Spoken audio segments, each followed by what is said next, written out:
Hey everybody, welcome back to my amazing show. It is Sunday, May the 7th, and it's just a couple of days after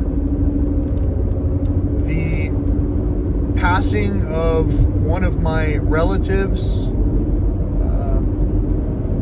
I know that we're all going through challenging times and experiencing renewals, loss, and all kinds of other experiences that we're going through together. We've got ghosts in the family who aren't even ghosts yet. They just ghost one another, you know? So there are a lot of different topics that I can talk about right now, to include all the way up through the standard topics of wellness and conservation. But before we get into all those words, I just want to remind you and myself, as I am constantly doing in this dream world that I'm living in. Sometimes we need to recognize that actions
speak louder than words. So what do I mean by that? Well, today is Monday, May the 8th, and it's 10 a.m. Actually, it's about 10:20, coming up on 10:20, and I've already been to the Burrow Spring pour-off road where I put in an early morning run. I set a new personal best, running a 5K, which is 3.107 miles, and it was kind of challenging. It wasn't challenging because I was running in a way where I wanted to set my personal best. It was challenging because, well, I didn't run yesterday. I pretty much sat in a car most of yesterday, which is when this video started. I got to Big Bend at about 7 p.m. to the basin, where I was going to set up my campsite, and that's what I did. I set up my campsite, and the sun began to set around 8:20, so I had about an hour to set everything up and get ready for the evening, and I had a good night's sleep. Now, if I were going solely by the data that's in my smartwatch, I would see that I was, quote unquote, unbalanced. I had an unbalanced heart rate overnight, and some of that is said to happen when you're not resting well. Well, last night I had a really good night's sleep. I did toss and turn a little bit, but I still slept well. And so I came out to get a run in. I might even hike a trail later. It's only about 80 degrees outside. It'll get warm, but where I'm staying in the basin, 80 to 90 is the maximum of what it's going to get to. And I'm not going to be running around for the rest of the afternoon. So, actions speak louder than words. When I left Big Bend just a couple of weeks ago and headed for civilization, I began to regain some of the adverse health effects that I had left with when I left San Antonio originally. And when I returned, I noticed that there was a tremendous shift in energy that I was experiencing in terms of what was being advertised to me, what was reaching out to get in touch with me. And also I noticed a difference in terms of who I was reaching out to and for what reasons. So I guess what I'm trying to say is that my health pretty much changed dynamically when I was here just a couple of weeks ago, and then it changed significantly when I was in San Antonio all the way through yesterday. And as of today, I'm once again recording data that's related to my health. That way you, the viewer, can start to look into your wellness and healthcare options and what actions you need to consider. You don't need to take these actions, but it's worth considering. And knowledge is power. But stored power, is just fat. Stored energy that's not going to use is just excess. And the last thing we want to do is build our lives off of excess. Because when it comes to excess, we hardly will get to enjoy the things that we have that we actually wanted to have acquired. If I want to acquire great health, I don't want to spend my time shopping for health equipment and spending my time waiting in the lobby of the visiting room for a health expert, especially if the health expert is not in much better health than I myself am. So what I'm saying about all of these different subjects, while explaining that I basically am just showing you a way to regain your health, I'm also experiencing nature firsthand. And because of this, I'm able to tell you what wildlife I'm seeing recovering where. And where I was, I saw a pretty good number of lizards, including the green lizards with the rainbow-colored underbellies that I haven't seen in some time. I also saw a pretty tremendous snake. Now, I only saw the tail end of it as it was disappearing while I was going for my run today, and it appeared that it could have been a coach whip snake. Now, the tail end that was disappearing was kind of dark, so it was either a really dark morph of what they call here the red racer, the coach whip, or it was a darker snake. It could have been some kind of a rat snake, Texas rat snake. No telling. Whatever the case is, I saw a rock squirrel a little bit up the road here. Normally I see those in the upper elevations. Normally I see chipmunks and mice on these roads, but I haven't seen any of those so far. The whole purpose of me telling you about this segment of wildlife that I saw and also including tidbits like the fact that last night I heard bats maybe 3 times, once again throughout the entire night. It's not to say that they weren't there more often. In some cases, I'm pretty sound asleep, and I probably didn't even hear any of the animals that went right by my tent. But the truth is that more and more often, as I set up the motion-activated cameras outside my tent, nothing is captured at all. Could be an anomaly. Last night, as the sun was beginning to set, I heard the volunteer rangers, the campground hosts, talking about how the campgrounds were shut down last year. They were really upset because the bears apparently were having a good time eating mesquite beans in the basin. I was here in person, and although one of those hosts was also here in person, what they didn't notice is they were driving around using their air horn all day long to blast away the peace and to blast away the bears that were sleeping in the cool areas, some of the limited cool areas in the basin, is that those bears were hungry and thirsty and malnourished. You can see their ribs. You can look back in the videos that I've shared here where I talked about how myself and a master naturalist helped to close down the campgrounds.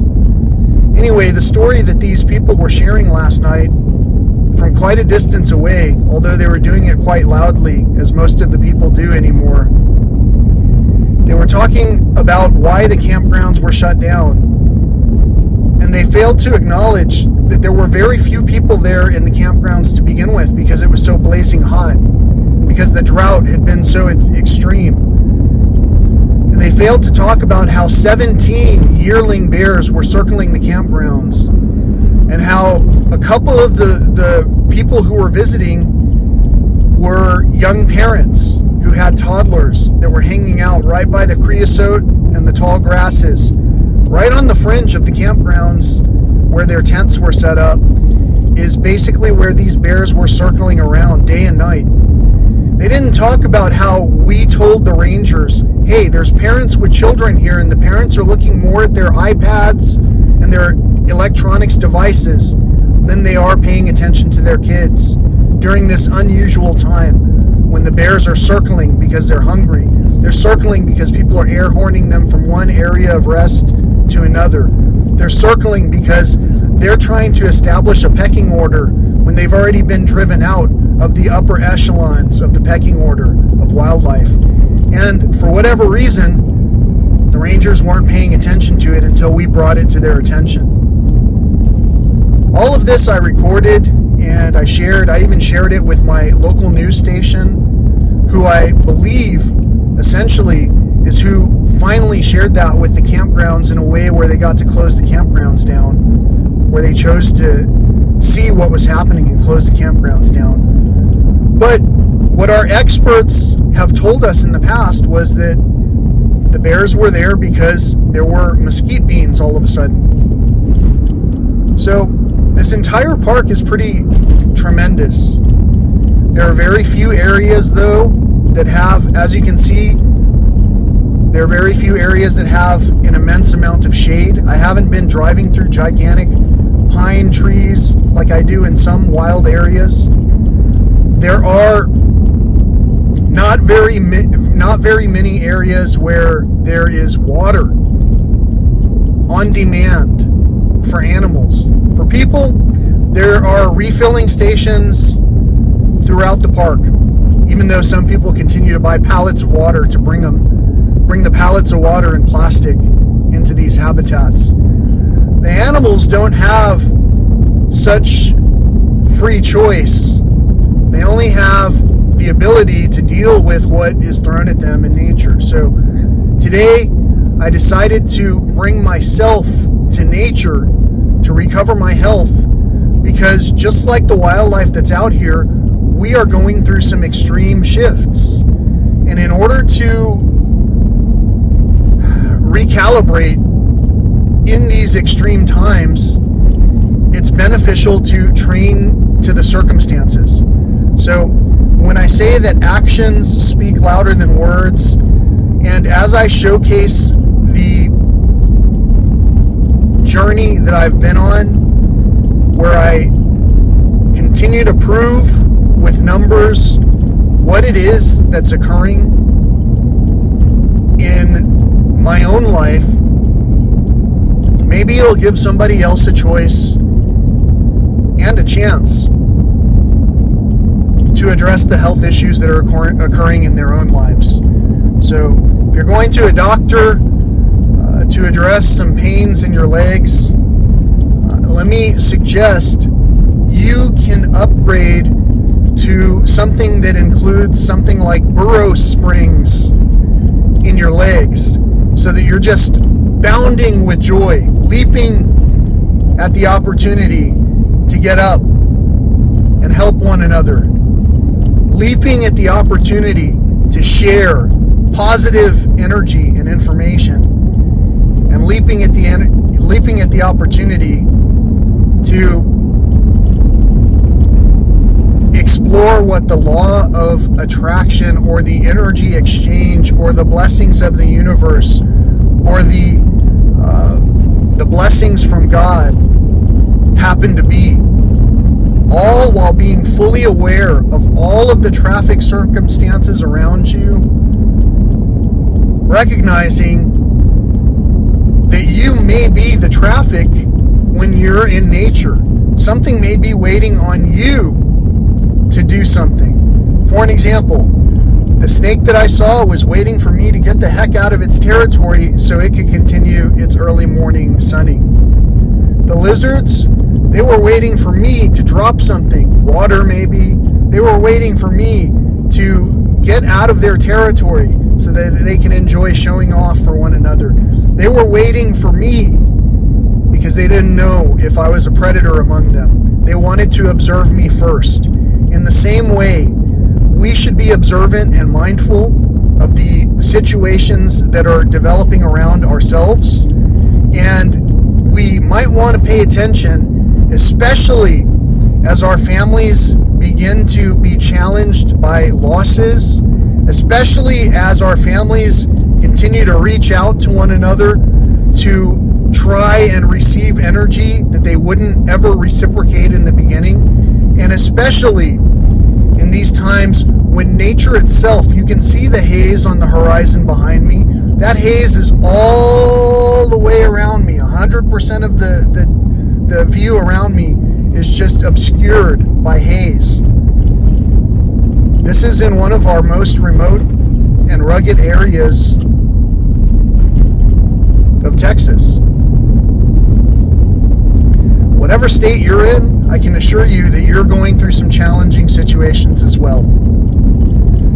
Globally, until we recognize that we are all in this together, we may not understand how to reciprocate energy with everyone together. We may only continue to find ways to divide ourselves out of a conversation, to pretend that we're telling the truth when we can't hardly even hear it because we get too agitated. That kind of agitation, I believe, comes from shame. When we're ashamed of who we are as individuals, it becomes easy to try and run mentally from those circumstances that might prove us unworthy among our peers. Our ego is the only thing that worries about what our peers think about. Among my peers, I don't know if I have any peers. All of the people who I used to look to, even the superstars, I begin to wonder if all of it was just done for self-interest. What I mean is, I don't know that I've met many peers who can discuss these topics openly without inferred or implied hostility. One time with one of my close friends recently, I don't even know if they choose to call me a friend in return, but one time we were discussing something that many religious type people discuss in terms of crystals, the occult, spirit boards, things like that. Symbolism of all sorts can be taken in whatever way we choose to mistake it or to take it. What I mean by this is, I was talking with that friend of mine who had a very strong feeling about the word crystals and how people needed to remove all the crystals from their homes. Remove all of the crystals. This pendant is made from dinosaur fossil bone and silver. The dinosaur fossil bone is, in a sense, it's a mineral. These are things found throughout the earth, throughout the scope of this planet, such as crystals and other minerals and metals. I asked him if he were walking on a trail right now and he saw a crystal in front of him, what would he think about it? Would it have that same negative feeling that some of our people who are divided emanate towards those crystals that are in other people's homes? People whose lives they apparently want to control because they make different choices when it comes to minerals found throughout this world. I wonder then, when they find that lifelong partner, whether they will forego purchasing that crystal to put on someone's finger. That diamond, that rock. Crystals, text, logos are all absolutely connected to only the imagery that we have been presented with for reference. And if you don't believe me, think about the Native American broken cross sign. Also, more commonly known in today's era as the Nazi swastika. That symbol carries with it a feeling just as much as a crucifix does. And for whatever reason,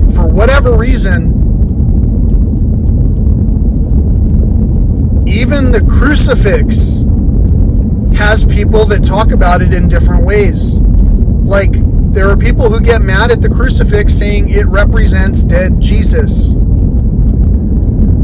The cross, no matter how we view its representation, is tied to a story.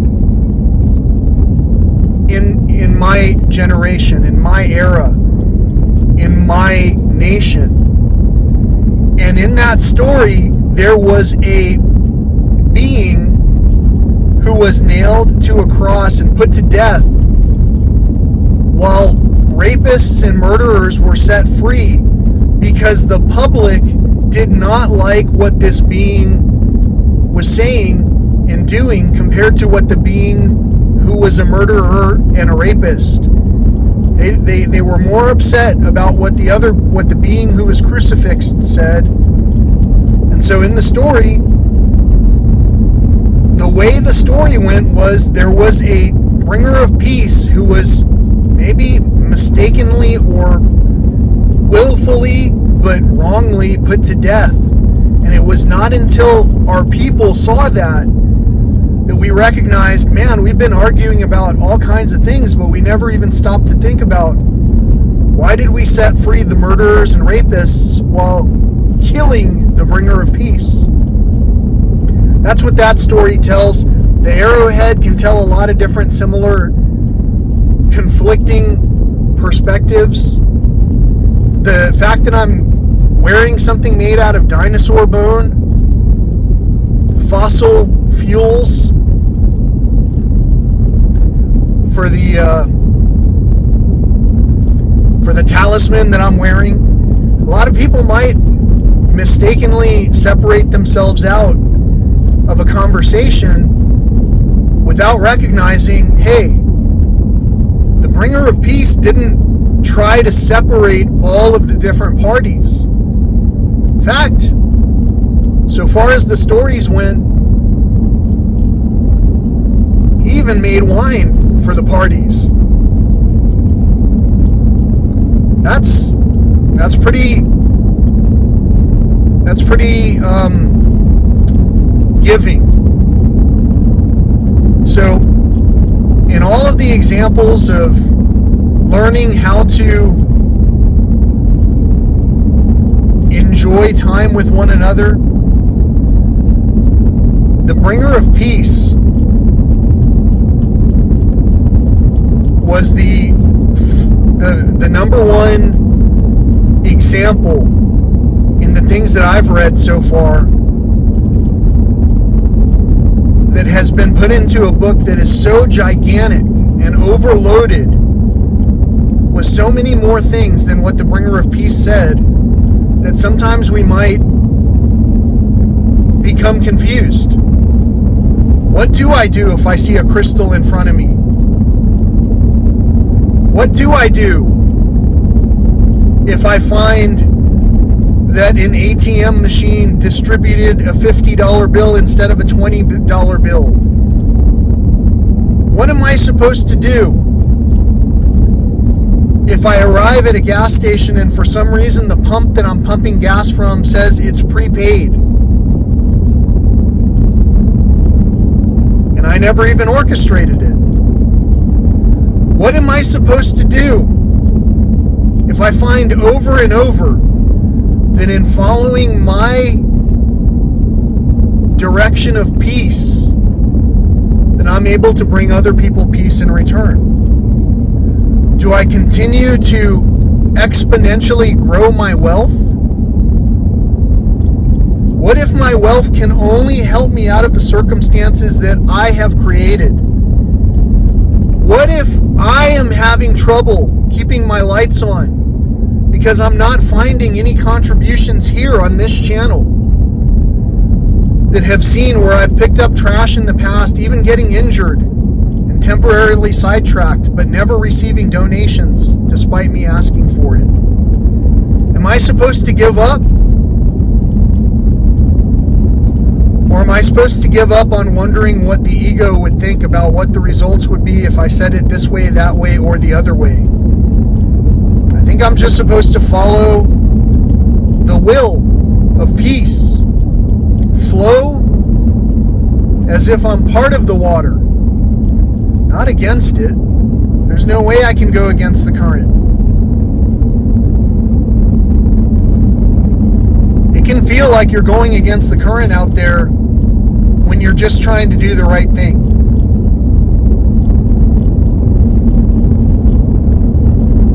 Once again, in the style that I did before, in the style that I showcased before, I'll try to make a daily update. For now, this video is already going to be long enough to take some time to compile and upload, and that takes time out of my day from experiencing this. That's why I'm sharing this video here. I'm trying to multitask. I can export a video while I'm driving. I can arrive at a visitor center and use their wireless internet while I'm taking a break. I can experience nature at the rate of time that I've been allowed to in this position that is so highly paid that it's just absolutely mysterious how all of the income flows into my accounts. Even when I return money from negative energy sources, money just flows right back in. But it's only enough to help what I can help. And I can only help what wants to be helped. And sometimes the lizards out here are more thirsty than the people who believe that they have instant water on tap all the time without ever considering all of the chemicals that are leaching into themselves from not trying to get purified water, from not trying to put down the processed foods, from not trying to actually go out into their own neighborhoods and walk and run in order to maintain the use of their legs. Why would something be given to you that you're not going to care for? Everything that I purchase and resell seems to multiply in terms of value.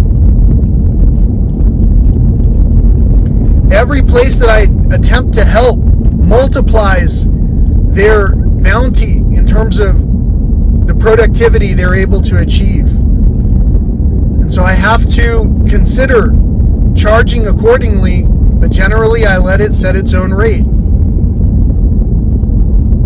A lot of us are clamoring for that dollar so that we can have this great life when we retire.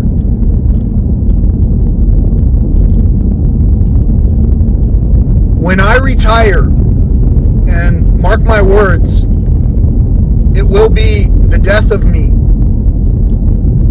But when I retire, it's going to have been a well-known occurrence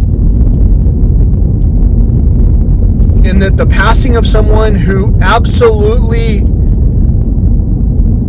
carried passion for wildlife and nature will no longer be documenting the things that they're documenting. Who here in these realms will continue to do that? As a passionate observer, childlike passionate observer of nature, especially in these hot, arid areas that also happen to have mountains and a river. Did you guys know that this park is a range of mountains where there are actually desert bighorn sheep, sometimes elk, black bear, mountain lions, bobcats, coyotes, javelina, tarantulas, scorpions, all kinds of snakes, hawks of every sort, owls that you only see in these specific mountains. Did you guys know that in addition to a mountain habitat, there was a desert where you had all of the myriad of desert creatures, including kit foxes, gray foxes, a huge assortment of lizards of all kinds. Again, specific owls that you might never have thought about, kingfishers that pass through the occasional lakes, hidden gem lakes out here in the park. Did you guys know that this was also a river where you could find things like osprey, golden eagles, trout, all kinds of turtles, herons? Did you know that? This place is 3 ecosystems in one, where those 3 ecosystems converge in such a way that the health check of almost our entire nation can be found in this park. So as I find more bits of plastic here and there, and as I found that I was unable to monetize showcasing that we all need to take an initiative to pick up this trash, whether we get paid for it or not, and as I showcased how impossible it is for just one person to do without your help, I hope that you go back, circle back, revisit, reconvene, And recognize the reason that I'm not at the funeral today or tomorrow or yesterday is because I believe in the life that we're celebrating now, that is still ongoing.